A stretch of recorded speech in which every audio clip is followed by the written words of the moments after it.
This is Fitness Blenders, light cardio, and stretching cool down.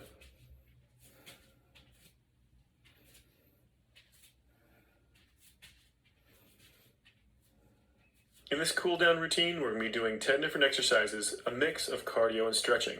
It's going to take us about 5 minutes to get through, and you're not going to need any equipment for this routine.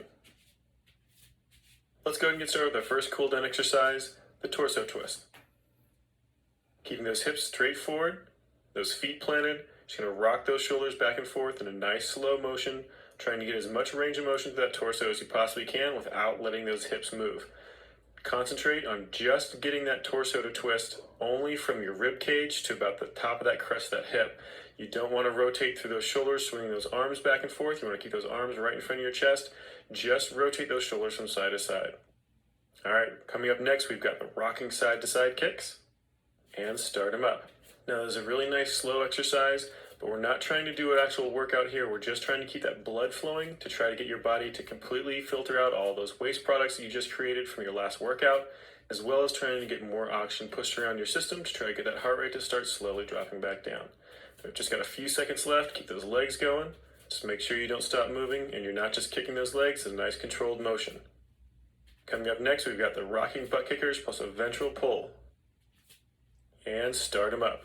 So you're just going to kick that heel up to your butt, stretching out that quadricep, the front of that thigh, as well as opening up those shoulders, stretching out those shoulders. But remember, the main goal of this is just to keep that blood flowing around, trying to get oxygen to your system, as well as trying to clean out any excess lactic acid that may be still in your muscle tissue. Almost done, just a few seconds left. Next one coming up is going to be an arm crossover swing.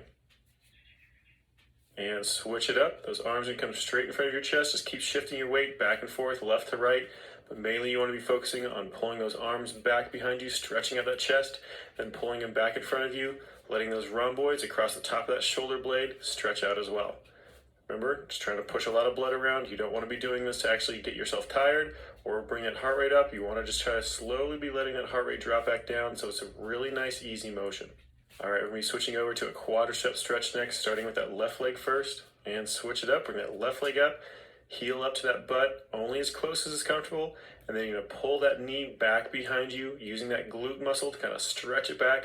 You want to feel that stretch to the front of that thigh and into the front of that hip, maybe even into the lower part of those abdominal muscles.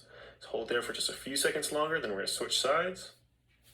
Go ahead and switch over that other foot, squeeze that heel back up to that butt as close as is comfortable, and then pull that knee back behind you. Again, you want to feel it to the front of that thigh, the front of that hip, and maybe even into those lower abdominals. Almost done with this one, just a few more seconds before we move on to the next exercise, which is going to be a hamstring stretch, starting with that left leg first. Just go ahead and let that right leg drop, kick that left leg forward, stretch that toe back towards you, leaning down forward over that leg, get as much of a stretch on that hamstring, the back of that knee and that calf as is comfortable. You can feel a little bit of stretch in that lower back as well, but whatever you do, don't bounce on it. You just want to stretch down and hold it, constantly trying to push just a little bit further.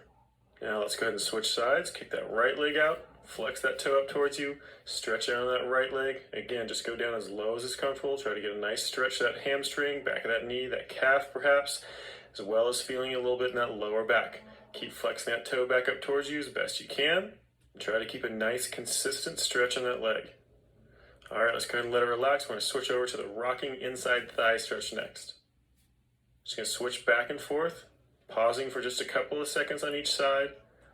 Kicking that leg out to the side, get a nice straight leg, leaning towards that straight leg. You should feel a stretch on the inside of that thigh. If you're feeling it more in that hamstring, then make sure that that hip is lined up with that leg. You don't want to actually have it coming off at a 90-degree angle. All right, go ahead and switch to that wall. We're doing a chest stretch next. Go ahead and place that left hand up on that wall, fingers facing back behind you, rotating those shoulders away from them. Just keep stretching into it. You want to feel this mainly through that chest, from the center of that rib cage all the way across to the tip of that shoulder. If you're feeling it in your bicep, then rotate that elbow until it goes away. You just want to feel it in that chest. Go ahead and switch sides. Same exact motion on the opposite side, rotating those shoulders away from that arm, away from that hand. Just constantly keeping a consistent stretch on that chest, making sure that you're constantly pushing into it just a little bit more as that stretch starts to loosen up on you a little bit. All right, let's go ahead and switch on to the next one. We're going to be doing a rhomboid stretch next. So bring that left hand up in front of your chest, grabbing it with that right hand, either at that wrist or at that elbow, pulling your arm across in front of your body. You should feel a stretch on the outside of that shoulder and across that rhomboid. Completely depends on how flexible that rhomboid is. Now, you might not feel the stretch much at all. And on the other hand, you might feel it quite a bit. It all depends on that flexibility. All right, let's go ahead and switch sides. Same thing in that right arm. Bring that right arm right across in front of your chest, grabbing it with that left, pulling across your chest. Try and keep that arm as close to your chest at the same time. Remember, you're going to feel this the outside of that shoulder and the back side of that shoulder, as well as across that shoulder blade. Just a few more seconds is our last stretch. And let it relax. All right, good job. This cool down is complete. You just finished Fitness Blenders, light cardio, and stretching cool down.